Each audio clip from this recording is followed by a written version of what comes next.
Praise the Lord family. आज हम जानेंगे कि जब हम गलती करते हैं तो क्या परमेश्वर हमें अपनाते हैं। आज हम जानेंगे एक ऐसे बेटे की कहानी जो सब कुछ खो बैठा, लेकिन फिर भी उसे पिता का प्रेम मिला। यीशु ने एक दृष्टांत सुनाया। एक मनुष्य के दो बेटे थे। छोटे बेटे ने अपने पिता से कहा, पिताजी, जो संपत्ति मेरा भाग है वो मुझे अभी दे दीजिए। पिता ने अपनी संपत्ति दोनों में बांट दी। कुछ दिनों बाद छोटा बेटा अपनी सारी संपत्ति लेकर दूर देश चला गया और वहां उड़ाऊ जीवन जीकर अपनी सारी धन संपत्ति नष्ट कर दी। जब उसका सब कुछ समाप्त हो गया तो उस देश में भयानक अकाल पड़ा और वो बहुत कंगाल हो गया। वो वहां के एक व्यक्ति के यहाँ काम करने लगा, जिसने उसे सुअरों को चराने भेज दिया। उसे इतनी भूख लगी कि वो सुअरों के खाने से पेट भरना चाहता था, पर किसी ने उसे कुछ न दिया। तब वो होश में आया और बोला, मेरे पिता के यहाँ तो दासों को भी भरपूर भोजन मिलता है और मैं यहाँ भूख से मर रहा हूँ। उसने निश्चय किया,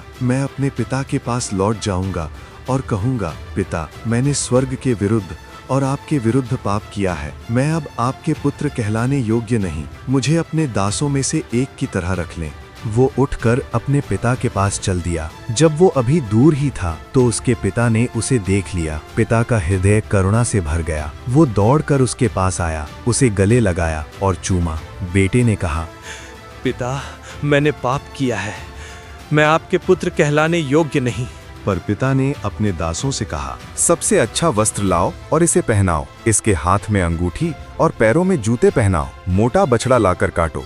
हम आनंद मनाएं, क्योंकि मेरा ये बेटा मरा हुआ था, फिर जीवित हो गया, खो गया था, अब मिल गया है। उसी समय बड़ा बेटा खेत से आया। उसने उत्सव की आवाज सुनी और क्रोधित हो गया। उसने कहा, मैं इतने वर्षों से आपकी सेवा करता आया हूँ, फिर भी आपने मेरे लिए कभी उत्सव नहीं किया। पिता ने उससे कहा, बेटा, तू सदा मेरे साथ है और जो कुछ मेरा है वह सब तेरा ही है। पर हमें आनंद करना चाहिए, क्योंकि तेरा ये भाई मरा हुआ था और अब जीवित है, खो गया था और अब मिल गया है। आत्मिक संदेश। ये कहानी हमें सिखाती है, परमेश्वर एक प्रेमी पिता है। जब भी हम पश्चाताप करके उसके पास लौटते हैं, वो हमें ठुकराता नहीं बल्कि गले लगा लेता है।